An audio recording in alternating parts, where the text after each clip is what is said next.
Olá, olá, o tema do vídeo de hoje é como que a Indonésia virou laboratório do capitalismo. Então vamos lá, gente. A historiografia comum, ela costuma apresentar aqui o nosso capitalismo como um processo de modernização, né? Expandir os mercados, fortalecer ali as instituições liberais. Só que se a gente começar a analisar por uma materialidade histórica, essa narrativa vai dar uma ruída aí, porque as mudanças mais profundas numa economia, isso dificilmente vai acontecer de forma pacífica. Em muitos caso vai ter uma violência extrema aqui, uma violência extrema para desmontar ali as relações sociais que existem e eliminar ali os grupos que estão atrapalhando essa expansão do capital, mais precisamente aqui o capital monopolista, que vai acontecer quando grandes grupos econômicos começam a dominar setores inteiros da economia. E o caso de Jacarta, que a gente vê algumas fotos aqui, que teve um golpe em 65 e depois a consolidação do que eles chamam ali de nova ordem, e isso vai ser um dos exemplos aqui mais brutais, cara, e reveladores que ocorreu aí há pouco tempo atrás. Então nós estamos nos aproximando do presente aqui na nossa série Mortes do Capitalismo. E foi um massacre aqui que matou de 500 mil a 1 milhão de pessoas, de indonésios, né? E dentro disso vão ter membros ali do Partido Comunista da Indonésia, vão ter sindicalistas, vão ter camponeses sem terra, vão ter intelectuais, vão ter artistas, vão ter também minorias étnicas. E isso não foi só ali um efeito colateral daquela Guerra Fria. E esse genocídio, ele cumpriu aqui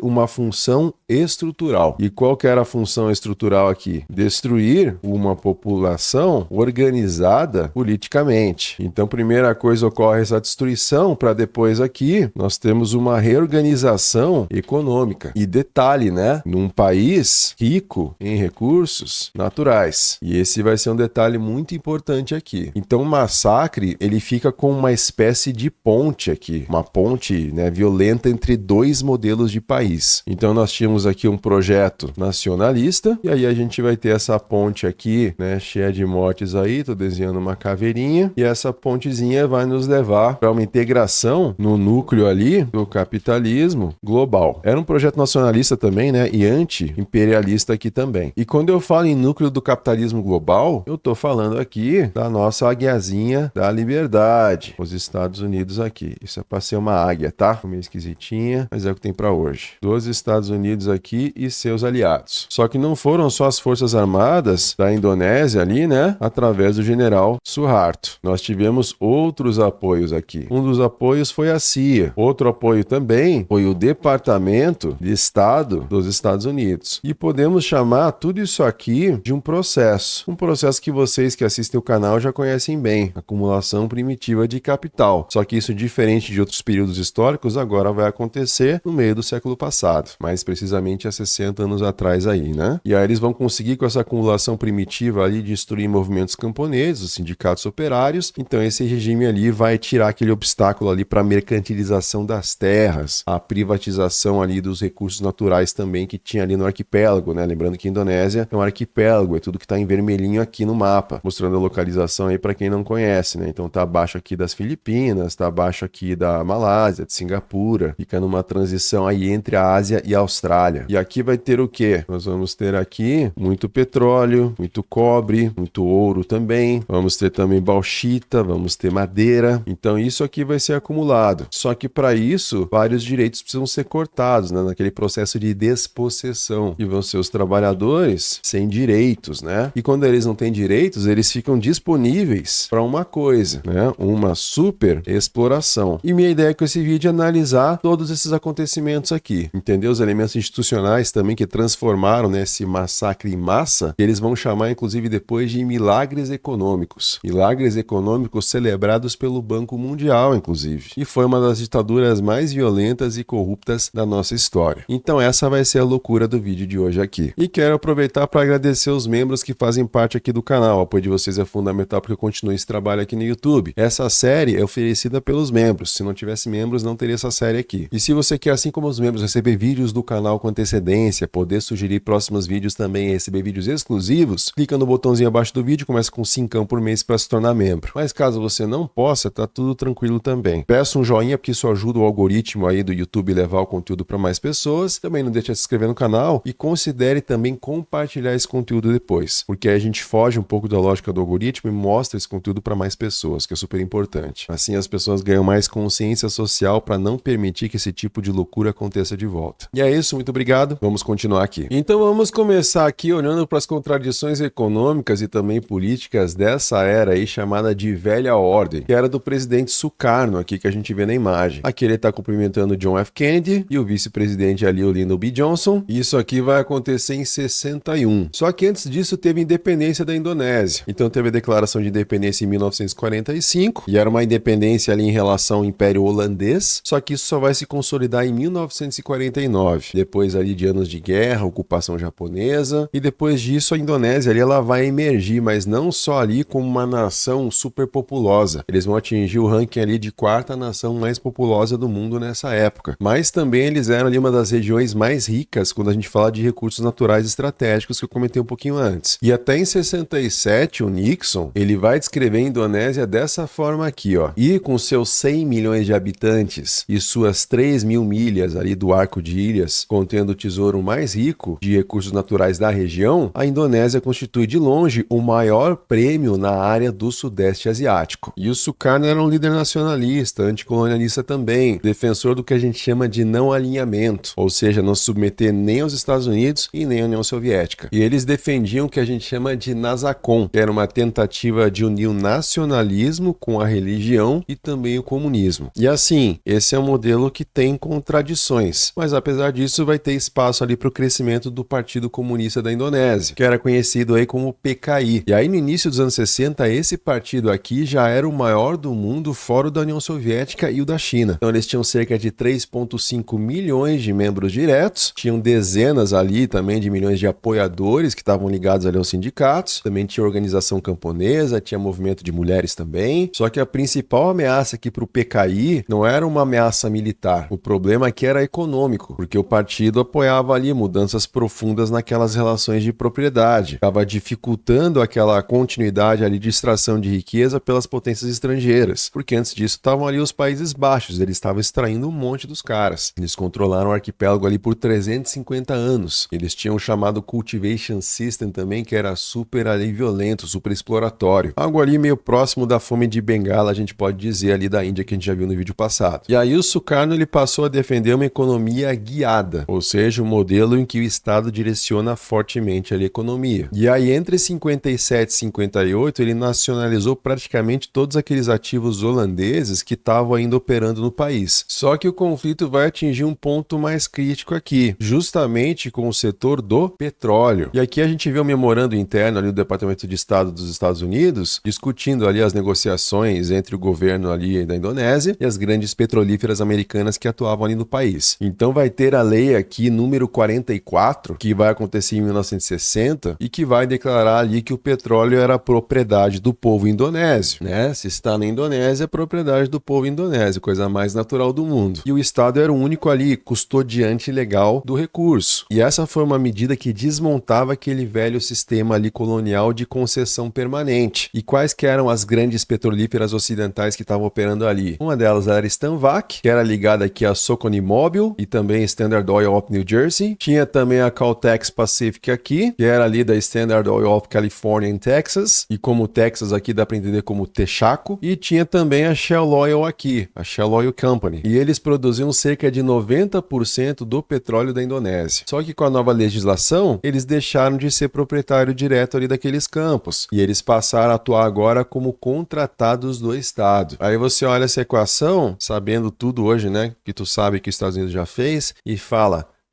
tá dando um cheirinho ruim aqui. Só que não vai ser só isso. O governo do Sukarno também ele alterou a divisão de lucros ali do petróleo, porque a proporção tradicional era de 50 a 50%. E isso vai passar para 60 a 40. 60 a favor ali do Estado da Indonésia. E além disso, o governo pretendia assumir ali futuramente também o controle das refinarias. Queriam assumir também o controle da distribuição doméstica ali. E aí entre 62 e 63 a tensão vai chegar no limite. Vai surgir surgir aqui o regulamento 18, e esse regulamento aqui ele vai ser interpretado pelas petrolíferas como uma ameaça direta ali de expropriação. E o pânico das empresas foi gigantesco, a ponto ali de executivos da Texaco e da Standard of California lá, eles pediam ali uma intervenção direta do governo dos Estados Unidos. E aí o governo Kennedy vai enviar uma missão diplomática para Tóquio para tentar salvar ali os interesses dessas companhias. Então vai estar escrito aqui traduzindo para vocês. Consequentemente, Wilson Watt, Walter Levy, um consultor privado de petróleo que ajudou Herman durante as negociações iranianas, e Abe Chayes partiu para Tóquio em 27 de maio, depois de ter examinado extensivamente o estado das negociações com representantes das empresas petrolíferas. Vai ter mais uma parte interessante aqui. Tal ato, destruiria qualquer progresso que a gente fez em aproximar ali do Sukarno e pelo menos parte da comunidade política indonésia, ali do ocidente,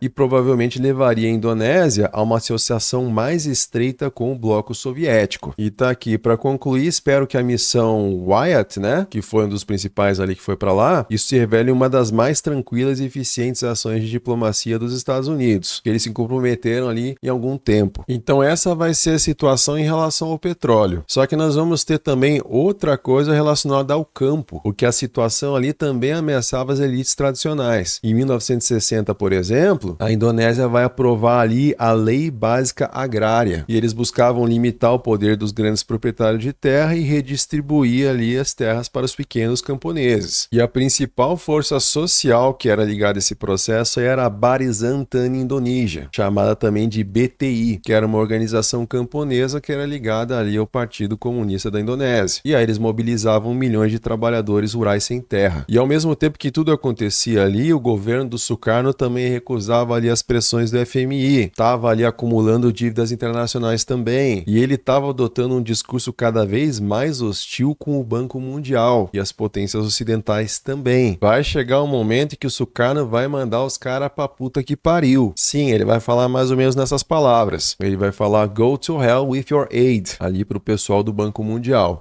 Só que olhando aqui, Indonésia, olha o tamanhão da Indonésia aqui. E aí vamos lá pros nossos amigos dos United States aqui. Para os Estados Unidos e os seus aliados, a Indonésia estava se tornando aqui um exemplo perigoso, Um país periférico tentando controlar seus próprios recursos estratégicos. Como assim? Isso é um absurdo na visão deles. E eles estavam também querendo limitar a influência do capital internacional no país deles, limitar a exploração no seu próprio país. Como assim? Isso não se faz. Então, basicamente, quando a gente fala, de uma lógica de Guerra Fria, quando a gente fala de uma lógica de interesse econômico do capitalismo global, a gente começa a ter algo inevitável aqui nessa visão, que é destruir esse projeto aqui. Isso vai ser tratado como uma necessidade estratégica. E aí a ruptura decisiva vai acontecer no dia 30 de setembro de 1965. Naquela noite ali, um grupo de oficiais militares chamado Movimento 30 de Setembro, eles vão sequestrar e vão assassinar 6 generais importantes ali do exército indonésio. Vão matar inclusive o comandante do exército, que é o general Yani, e aqui vai mostrar os pontos estratégicos que foram ocupados ou que estavam envolvidos ali nessas primeiras horas de operação. E aqui no Google Earth, só para vocês terem uma localização geográfica de onde aconteceu esse negócio. Então essa foi a região onde aconteceu toda a operação ali. E até hoje tem um debate aí sobre quem que realmente organizou esse movimento. Também quais interesses que estavam por trás disso, qual foi o nível de infiltração dos serviços de inteligência, porque o grupo afirmou que eles estavam tentando ali impedir um suposto golpe militar que foi apoiado pela CIA contra o presidente ali Sukarno. E aí o movimento criou temporariamente ali um conselho revolucionário que foi liderado pelo tenente-coronel aqui Untung. Só que poucas horas depois ali o major-general Suharto ele assumiu o controle das Forças Armadas. E o Suharto comandava ali a reserva estratégica do exército, que era conhecida aqui como Kostrad. E até esse momento o cara não era visto ali como uma figura política principal ali da cúpula militar. Só que mesmo assim ele aproveitou o caos e passou por cima da cadeia oficial de comando. E sem uma investigação séria ali, o Suharto ele construiu de forma muito rápida uma narrativa oficial. Ele responsabilizou o Partido Comunista da Indonésia pelo golpe ali e pelos assassinatos dos generais. E aí a propaganda militar espalhou ali história falsa, história bastante violenta ali para gerar o ódio da população. E para piorar a situação, uma das acusações vai dizer que os integrantes do movimento feminino aqui, Gerwani, elas tinham participado de orgia e mutilado os corpos dos generais antes de matar eles. Então, pânico moral junto ali com história falsa e tudo tudo mais. E aí essas histórias ajudaram a criar um clima ali de histeria no país inteiro. Só que o que vai acontecer depois, meus amigos, não vai ser só uma repressão localizada ali contra um grupo armado. Vai ser uma campanha nacional de extermínio. E aí o que vai acontecer na sequência, entre o final de 65 e os primeiros meses de 66, e aí vai ter foco de violência se acumulando até 67, nesse período o exército indonésio ali, junto com milícias religiosas, junto com grupos civis também apoiados ali pelos militares, eles vão matar entre 500 mil e 1 milhão de pessoas. E basicamente não é necessário provar nada contra as vítimas ali. Bastava só uma suspeita de ligação com organização de esquerda, e aí os alvos vão incluir ali, né, os membros do Partido Comunista, os sindicalistas, os camponeses ligados ali à reforma agrária também, artistas, intelectuais, os movimentos de mulheres, como eu falei lá, o Gerwani, né? Também vai entrar na roda ateu e uma minoria étnica chinesa também. Vão ter também os javaneses nessa conta. E vão ter regiões aqui como Kalimantan, em que vão ter muitos chineses mortos aqui apenas por serem ali associados ao comunismo ou à China. Só que o massacre não aconteceu de forma isolada ali, porque vão ter documentos desclassificados que vão mostrar que o governo dos Estados Unidos sabia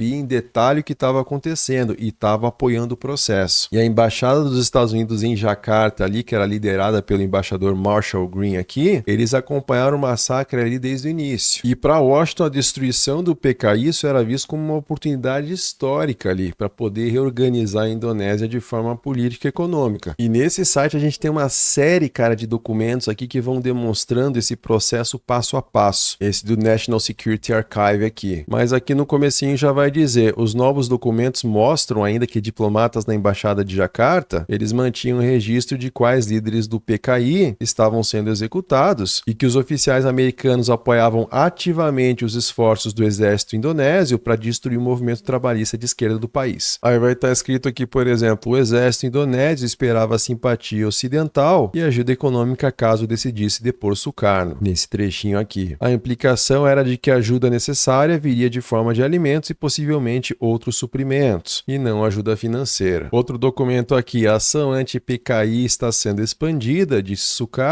para outras áreas além de Jacarta, Medan, Sumatra do Sul, Makassar, enquanto o Java Central está em tumulto. Nós teremos provavelmente que enforcar o Aidit, o Ijoto e o Lukman também, na Praça Bateng, a fim de mostrar para todos que pessoas eles são, que eram as 3 principais lideranças ali do Partido Comunista da Indonésia. Cara, e vai ter um monte de documento aqui. Outubro de 65 foi um mês considerado quente aí nessas discussões. Eles discutiam intensamente formas de ajudar o exército indonésio. Esse documento aqui do dia 23 de outubro de 65 vai mostrar que o Norman Hanna, que era conselheiro político do Comando do Pacífico dos Estados Unidos, debatendo aqui com Marshall Green também, falando sobre envio de dinheiro, equipamento de comunicação, transporte, arma também e apoio secreto ali para o exército. Vai falar que eu suponho que um pedido por ajuda pode incluir tudo que cubram ali as operações e assistências em relação a todo esse espectro aí, incluindo transporte, dinheiro, equipamentos de comunicação ou armas também. E a CIA também forneceu o sistema de rádio que ajudava ali os militares a coordenar as operações, né? E pensa assim, o arquipélago aqui é gigantesco, então precisava de uma coordenação ali, isso foi muito facilitado por eles. E também os funcionários americanos vão entregar listas ali com o nome de milhares de militares comunistas, os sindicalistas, as lideranças políticas ali. Então é o que a gente vê aqui, vários e vários nomes sendo ali inclusos. E os funcionários da embaixada ali, eles acompanhavam o andamento da limpeza. E aí eles iam riscandinho os nomes conforme as pessoas eram capturadas ou executadas. Então o objetivo não era só destruir ali um partido político. O objetivo era eliminar toda uma geração de liderança popular e uma organização que fosse capaz de resistir a esse novo modelo econômico. E aí assim, esse massacre vai abrir espaço então para um capitalismo corporativo. E para a gente entender isso melhor é legal olhar aqui as 2 organizações que foram destruídas, né, durante esse genocídio. Uma delas vai ser a SOBSE aqui, outra vai ser a BTI que eu já tinha comentado antes. E a destruição dessas organizações, isso liga diretamente o massacre com aquela reorganização econômica do país. Então a SOBSE aqui era basicamente a maior central sindical da Indonésia. Representava ali trabalhador industrial, os operários têxteis também, os trabalhadores ali de plantações e ainda outros setores urbanos ali. Era uma organização, né, a gente vê pela cor aqui, e tinha uma ligação forte com o PKI. Eles eram também conhecidos ali por uma capacidade de organizar greve, uma capacidade boa para isso. E também pressionar empresas empresa ali por salários melhores, os direitos melhores também. Só que, né, nem preciso dizer que para os militares indonésios e para os Estados Unidos principalmente, a SOBSE aqui era um obstáculo chato para eles, né? Num desses documentos aí assinados pelo Marshall Green também, eles vão descrever aqui a SOBSE como um impedimento, o maior impedimento ali aos planos de longo prazo das Forças Armadas. E aí depois do golpe, o exército acusou ali a SOBSE de envolvimento aos assassinatos ali dos generais. E aí eles vão começar a destruição da SOBSE aqui. Só que os próprios documentos internos dos Estados Unidos mostram que o próprio embaixador Marshall Green ali, ele admitia ali ser meio improvável que a SOBSE tivesse participado do golpe. Então o ataque para a SOBSE ali tinha um objetivo econômico só. Então destruir ali os sindicalistas e as lideranças desmontava a capacidade de negociação coletiva da classe trabalhadora indonésia. Matasse a liderança, acabava com tudo. E aí com isso vai ficar um monte de trabalhador sem proteção, sem liderança, sem capacidade de resistir. E aí vários líderes sindicais foram executados, degolados, presos, enviados ali para campos de concentração também. E alguns desses campos vão ter presos ali trabalhando com vigilância armada por atividades ali ligadas a empresas, por exemplo, como a Goodyear. Sim, a Goodyear dos pneuzinhos aí. E aí perceba a relação com os vídeos de antes ali. Agora a gente vai começar a ter a criação de um mercado de trabalho extremamente barato e extremamente controlado também. Vai começar a ter uma brisa ali meio de Congo no negócio com a borracha. E um tempo depois vão ter empresas aí de eletrônicos da Califórnia que vão comemorar o fato de conseguir contratar trabalhador indonésio pagando baratinho. Então tá aqui, ó. Nós possuímos a maior reserva inexplorada de mão de obra qualificada para a montagem do mundo, a um custo modesto. O custo é de 10 centavos por dia. Então, executivo descrevendo a Indonésia como um lugar ali com abundância de trabalho barato, custos modestos. Então, SOBSE deu para entender o que aconteceu. BTI aqui no campo agora, né? Os caras ali defendiam a implementação da lei básica agrária, como eu falei antes, e antes do golpe tinham ativistas ali ligados ao PKI que trabalhavam diretamente ali com as comunidades rurais. E eles tinham um conceito chamado Turun, que é bawa, que é descer até o povo. Então, vivendo junto com os camponeses e ajudando ali na luta contra os grandes proprietários. Só que quando o exército destruiu a BTI, eles não eliminaram só um grupo político ali, né? Eles eliminaram a principal força social que pressionava ali por uma reforma agrária. Só que a lei agrária deles, que aconteceu lá, né, em 1960, isso aqui nunca foi oficialmente revogado. Só que a aplicação, ela foi invertida. Porque, né, ao invés ali de pegar as terras e distribuir elas ali para os pequenos agricultores, para que cada um tenha um pedacinho aí, o novo regime agora eles vão começar a usar leis e decretos para, na verdade, fazer o contrário, tomar as terras comunais tradicionais e entregar isso para a empresa privada e os aliados militares ali. E um exemplo importante vai ser a Lei Florestal Básica de 67. Isso aqui vai ampliar o poder do Estado para confiscar ali os territórios tradicionais. E as consequências continuam até hoje. E para vocês terem uma ideia, durante o governo do Joko Widodo aqui, que começou em 14 e terminou em 2024, vão ter quase 3 mil conflitos fundiários que vão afetar cerca ali de 1,75 milhão de famílias indonésias. E esses conflitos têm origem direta naquela reorganização territorial que foi iniciada lá depois do massacre de 65. É um reflexo que acontece até hoje. Então, impacto econômico, impacto humano gigantesco. E tem pesquisas como essa aqui, as perdas econômicas potenciais do massacre comunista, do Muhammad Hasni aqui, ele vai estimar que a destruição ali do chamado capital humano nessas regiões onde o PKI era mais forte, isso causou uma perda de 1,188 trilhões de dólares. E ele vai fazer uma estimativa entre 88 e 2015 e vai considerar valores ali de 2010. Então, olha o efeito, né, da destruição ali deliberada dos trabalhadores, dos intelectuais, das organizações populares ali e de redes, né, redes sociais inteiras. Então, assim,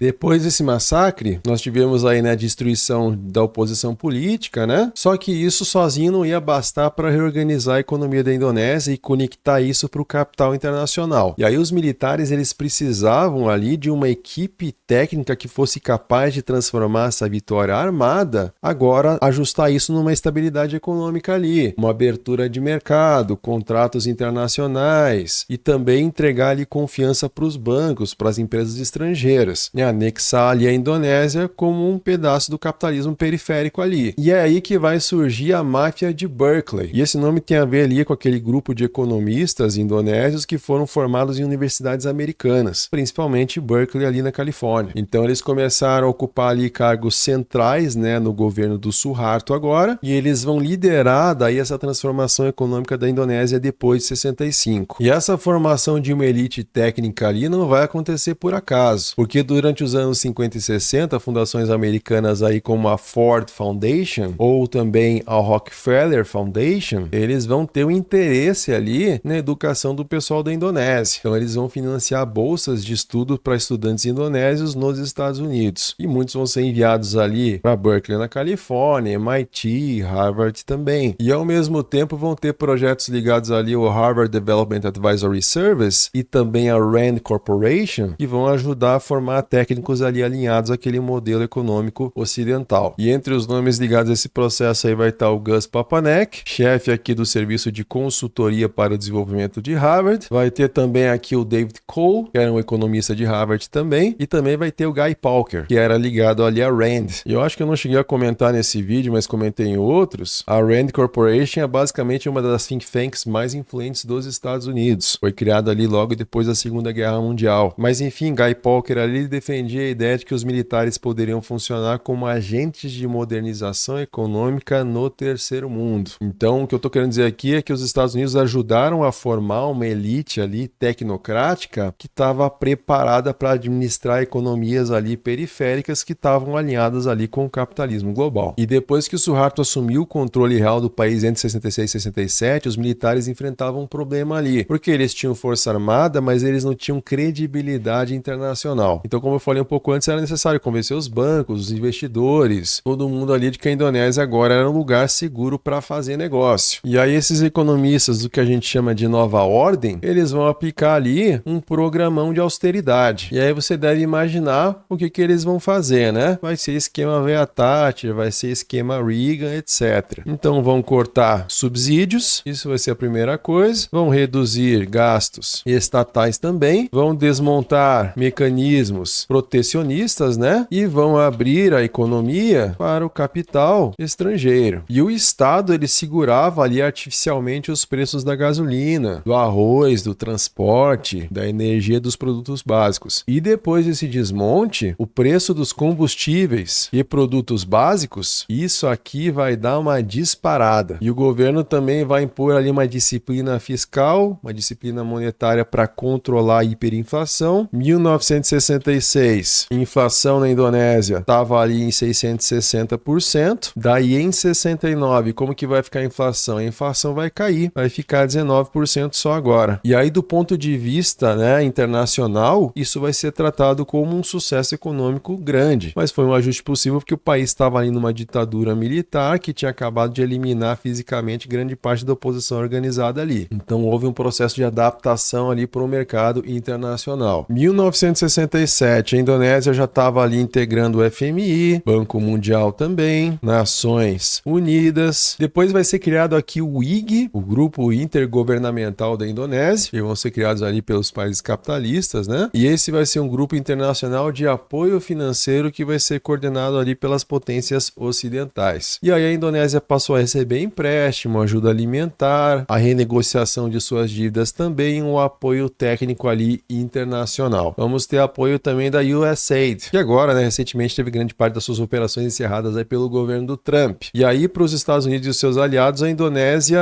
deixou ali de ser uma ameaça nacionalista e se tornou um parceiro estratégico deles. E aí os tecnocratas ali então, eles ajudaram a transformar a Indonésia num ambiente bem favorável agora para as empresas estrangeiras. Então percebam um processo aqui, né? Massacre de 1965. Isso aqui vai ter uma função, né, de destruição da oposição, né? Depois a gente vai para um segundo estágio aqui, em que a máfia de Berkeley, eles vão ajudar ali a reorganizar a economia. E agora faltava mais uma etapa nesse processo aqui. E esse passo vai acontecer em Genebra, lá na Suíça. Isso vai ficar conhecido como a Conferência de Investimentos da Indonésia. E aí, falando de forma prática aqui, vai ser uma grande reunião entre a ditadura do Suharto e alguma das maiores corporações do mundo. E essa conferência vai ser organizada com apoio direto ali da Time Life, que é um dos maiores conglomerados de mídia dos Estados Unidos na época e que inclusive tem ligação aí com a fundação da Globo também. Talvez pudesse fazer um videozinho um dia sobre a Globo. Se vocês quiserem, peçam aí nos comentários. comentários. E aí o presidente da Time Life ali, que era o James A. Linen, ele vai ajudar a articular esse encontro. E quem que vai estar lá nesse encontro? Nós vamos ter aqui representantes de petrolíferas, vamos ter também mineradoras, vamos ter bancos internacionais, vamos ter indústrias do aço e também grandes investidores globais ali, né? E se o cara é grande, ele é global. Então vamos ter toda essa galerinha da pesada aqui. E do lado da Indonésia, o Suharto enviou ali uma delegação que era formada por cerca de 20 altos funcionários do regime, incluindo ali aqueles economistas também da máfia de Berkeley. E a missão era muito simples, convencer o capital internacional de que a Indonésia estava aberta para os negócios. E aí durante a conferência, o pessoal vai demonstrar aqui o massacre de 1 milhão de pessoas como uma coisa boa, positivo ali para estabilidade política, e aí a Indonésia vai ser apresentada ali como um país cheio de recursos naturais, também salário baixo, pouco obstáculo político ali para os investidores estrangeiros, e o próprio Mr. Knapp, que era vice-presidente do Banco Mundial, ele vai falar ali na conferência que seria um grande vacilo se os investidores deixassem essa oportunidade passar. Seria um erro estratégico aí para as grandes corporações. E era uma lógica muito clara, né? O massacre tinha limpado o terreno para uma nova fase ali de expansão econômica. E como eu estava mostrando antes aqui, a gente vai ter a lei número 1 de 67, então, em relação ao investimento estrangeiro. E esse vai ser um dos pilares econômicos da nova ordem. Então vai falar que o país aqui está com falta de capital, experiência e tecnologia, e que o artigo 19 aqui garante a transferência de lucros para fora do país, ou seja, lucros adquiridos ao capital deduzido de impostos, direito de transferência na moeda original. Vamos ter aqui os princípios válidos das leis internacionais. O proprietário do capital estrangeiro tem plena autoridade para nomear a administração. Então isso aqui foi elaborado com a participação ali dos consultores estrangeiros, as firmas de advocacia corporativa também, dos Estados Unidos, né? E apoio do Departamento de Estado dos Estados Unidos. Então era garantir máxima segurança ali para o capital internacional. E vai ter uma série de benefícios. Então empresas estrangeiras iam receber isenção total de imposto corporativo, também um imposto ali sobre dividendos durante os 5 primeiros anos ali de operação. O teto máximo de tributação também vai ser ali de 50%. Então deu para entender o esquema aqui, né? O Estado indonésio estava abrindo mão de arrecadar justamente nesse período em que os projetos costumavam gerar mais lucro. As empresas também podiam converter e enviar livremente ali seus lucros para o exterior, não ia ter grande barreira ali para a saída do capital, né? Então tinha uma facilitação ali daquele fluxo contínuo de riqueza que saía da Indonésia para países aí centrais do capitalismo. O governo também estava se comprometendo oficialmente a não expropriar empresas estrangeiras, e esse ponto era importante, né? Porque estava quebrando ali a lógica nacionalista do Sukarno, o pessoal estava meio preocupado ali, então as corporações tinham uma garantia jurídica de que seus ativos estavam protegidos. E a lei também facilitava a apropriação de terras pelo Estado para entrega ali dos projetos privados. E aí as empresas recebiam ali direitos amplos de exploração e uso do território. É o que está escrito aqui, né? Para atender os requisitos do capital estrangeiro corporativo, terra deve ser fornecida. E as empresas também podiam contratar executivos estrangeiros de forma livre e controlar seus próprios quadros administrativos ali, como eu comentei um pouquinho antes. Então isso reduzia o poder do Estado indonésio ali sobre os setores estratégicos da economia e foi uma mudança radical aqui na economia do país. E a partir disso, a Indonésia vai se transformar numa plataforma para exportação de matéria-prima, né, integrada aí ao capitalismo global. Vai entrar um monte de empresa, petróleo, cobre, ouro, madeira, bauxita, níquel, também áreas de terra que vão ser dadas. E a partir daqui a gente vai ver um dos maiores ciclos de extração corporativa do século passado. E um dos casos mais emblemáticos vai acontecer aqui em West Papua, também é chamada aí de Nova Guiné Ocidental. Então, região bastante rica em recursos minerais, abrigava povos indígenas aqui. Nós vamos ter aqui os Amungme, também os Camoro, pessoas que viviam há séculos, né, ligadas ao território ali, aos rios da região. E em 1936, exploradores ali holandeses ligados a Shell, eles descobriram ali em Edsberg um depósito descrito aqui com uma montanha de ouro. Só que no governo Sukarno, as empresas estrangeiras tinham dificuldade de explorar essa região. Só que depois de 65 isso vai mudar. E aí em 67 a empresa americana Freeport Sulphur, e depois vai ser chamada aqui Freeport McMoran, eles vão assinar ali com o regime do Suharto o primeiro grande contrato extrativista ali daquela nova ordem. E o contrato vai dar poderes gigantescos para a empresa. Então eles vão vir aqui ocupar essa terra, vão desviar rio, vão extrair madeira, vão remover a população local, vão controlar a exploração mineral também da região, e aí as comunidades indígenas perderam o controle sobre os seus territórios ancestrais, muitos moradores foram deslocados à força e compensação ali financeira foi mínima. E a exploração teve uma mudança gigantesca no território dos caras ali. Então, montanha é considerada sagrada pelos Amungme, tudo isso foi destruído para extração mineral, milhões de toneladas de rejeito foram despejados também nos rios da região. Os caras vão basicamente obliterar uma região inteira aqui, vão ter rejeitos alterando os ecossistemas fluviais, as áreas agrícolas, a pesca, as regiões costeiras também, impacto ambiental gigantesco. E nos primeiros anos aí da exploração corporativa, cerca de 30 mil papuanos morreram durante esse processo de incorporação forçada ali da região para a Indonésia. E aí em 69, 23 companhias, 19 delas americanas, eles vão concorrer ao direito de explorar e comercializar o petróleo sob o mar de Java e outras áreas costeiras ali da Indonésia. Algumas empresas vão ter áreas ali de 21 milhas quadradas, condições extremamente favoráveis para as corporações. E aí um monte de concessão para exploração de níquel, bauxita, estanho e outros minerais estratégicos aí, e as companhias americanas e britânicas passaram então a operar em várias regiões aí do arquipélago, como a gente pode imaginar. Então o país virou basicamente que uma plataforma exportadora. Também vão ter empresas madeireiras aí americanas, japonesas, várias operando aqui em Sumatra, também aqui em Kalimantan, empresas ali atuando em parceria com os militares, políticos locais, empresários ligados ali à ditadura. Então avanço rápido de desmatamento. Comunidades locais também vão perder acesso ali às terras que eles tinham ali históricas para agricultura, pesca, subsistência. E aí com o tempo, também os militares eles deixaram de ser só administradores do Estado. Eles próprios ali vão passar a atuar como empresário. Vão começar a controlar a empresa, banco, contrato público, transporte, exportação, mineração, projetos imobiliários também. E a corrupção fazia parte do funcionamento dessa nova ordem aqui. E com tudo isso a gente percebe então que o massacre de 65 não foi só uma tragédia humanitária isolada. Foi uma tragédia que tem uma continuidade aí por vários anos. Podemos chamar de um evento de reorganização econômica, né? Reorganização política de um país. E é um dos episódios que eu considero super importantes para a gente entender essa relação entre países aí que estão no capitalismo periférico com o capitalismo global e a violência que sempre pode acontecer nesse processo. Agora eu quero saber o que você pensa sobre isso. Você imaginava essa loucura aqui? Percebe movimentos assim em outros lugares, talvez lugares próximos aí de você? E se você gostou do vídeo, não esquece de deixar joinha, se inscrever no canal, considere também se tornar membro, tem uma série aí de vídeos exclusivos que você pode obter acesso a partir de agora, e compartilhe esse conteúdo com alguém também. Tenho certeza que essa série tá bem bacana e muita gente vai gostar. E é isso, meio-dia, amanhã um novo vídeo, te encontro aqui. Abração.